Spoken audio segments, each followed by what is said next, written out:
আমার মহিষ আছে কটা ওই সারে যায় মহিষারে নামাই দেয় তো আমার ঘাস খাইতে দেন মহিষারে এবার এই 200 কেজি মহিষের গোটকে টাকা দেওয়া লাগছে এই তো জায়গাটা কার যে জমিতে আপনারা জায়গাটা খাস জমি তার মানে খাস জমিতে মানে বরাবর এই জোরে ঘাস খাওয়াইছি টাকা দেয়নি এবার টাকা চাই টাকা চাই কি টাকা চাইছে নাম বলে নেই কইছে 2 কেজি টাকা দেওয়া লাগবে আপনাকে কে বলছে আপনার কাছ থেকে কে নিয়েছে ওটা আমি মাইন দিকেছে জমা দিছি মাইনুদ্দিনের কাছে জমা দিয়েছে আমরা সবাই যেন এরকম থাকে আমরা মাসুদ ভাইয়ের কাছে বিচার চাই চাঁদাবাজের হ্যাঁ এত দিন যেরকম সবাই ঘাস খাওয়াইছে গরিব মানুষে বা মহিষালারা যেরকম ঘাস খাওয়াইছে এরকমই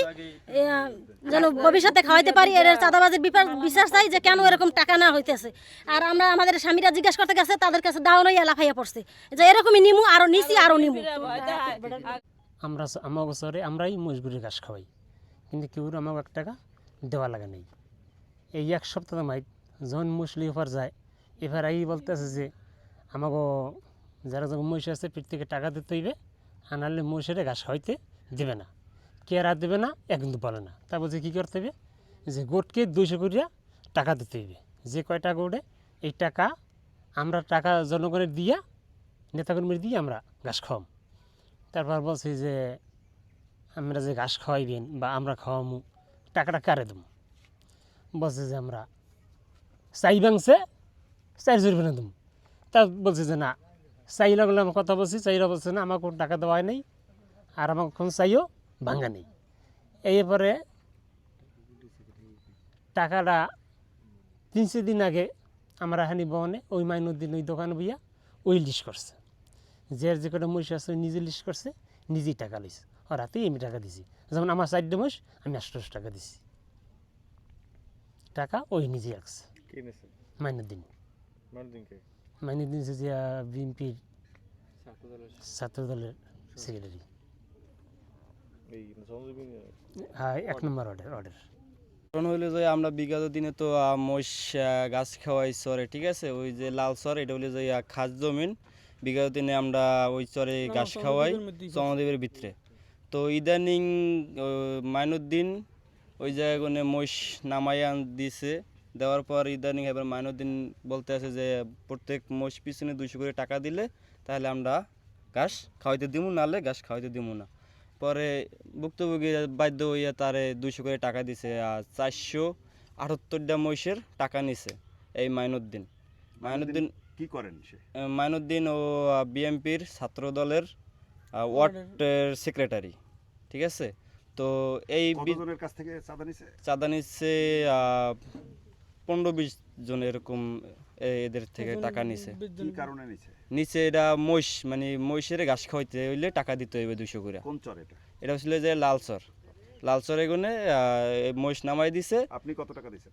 আমি টাকা দিছি 5000 কেন দিছেন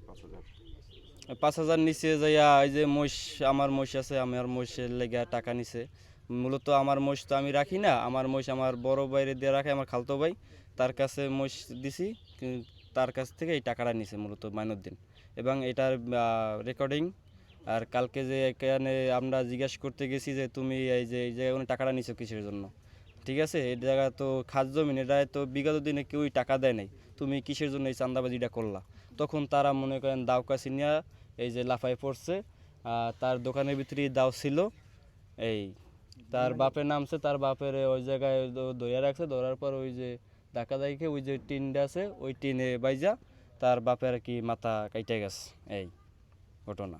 আর হ্যাঁ মহিষের টাকা নেই সেটা তো আর হে বুঝুন জানে না হে ঢাকা ছিল আমি ঢাকা ছিলাম আমি ঢাকা কোনে আসার পর আমি জানি যে আমার মহিষের টাকা নিছে তো আমি এই কারণেই তারে জিজ্ঞাসা করছি যে আমার মহিষের টাকা নিছো বা এলাকায় যে 478টা মহিষের টাকা নিলা এটা টাকাটা নিয়ে কারে দিছো এই টাকাটা কারে দিছো তুমি বলো কয় আমার কাছে জমা আমি নিছি এই এক কথা দুই কথায় তারা দাও কাছে নিয়ে বলছে আমারে বলছে যে তোমার কাছে বলবো কিসের জন্য তুমি কেটে আমি কই তুমি চাঁদা নিছো তাহলে তুমি বলবা না এটা তুমি কারে দিছো তুমি বলো বা তুমি আনছো এটা তুমি স্বীকার যাও সে নাম হলো মাইনুদ্দিন সে কি এই চন্দ্রদ্বীপ ইউনিয়নের ছাত্র দলের সেক্রেটারি এই ওয়ার্ড সেক্রেটারি এটা 1 নং ওয়ার্ড ছাত্র দলের 1 নং ওয়ার্ড সেক্রেটারি সেক্রেটারি জি মাইনুদ্দিন। ওই পুষ্করির মধ্যে হারলাই এবার হালাই দিয়ে স্যার আমার বুইনে আমার ছেলের পাজা করে ধরিয়া এবার বাসাইছে না কোপ দিয়ে আর 2টা সাউক গেলে হে কইতেছে মাইনুদ্দিন কইতেছে তোর আজকে আমার তাহা ডাই আজ তো পারি নাই তোর যেদিন কম সেদিন তোর 2টা 3টা খণ্ড করুন আমার বড় ছেলের কথা কইছে কিন্তু হ্যার উপরে করবো বেশি দিতে আছে হ্যার নাম আলামিন মাইনুদ্দিন কইতে আছে মাইনুদ্দিন এটা বলতে আছে তার বদনাম হবে এই জন্য আমাদের স্বামীরা বাধা দিছে এই বাধা দেওয়ার কারণে আমাদের স্বামী ধরে হামলা চালায় এবং মিথ্যা হয়রানি দেয় যে 50,000 টাকা নিছে আমাদের কাছে আমরা দেশ যেইভাবে স্বাধীন হয়ে থাকবে আমরা সেই বিচার চাই আমরা খুনা খুনি না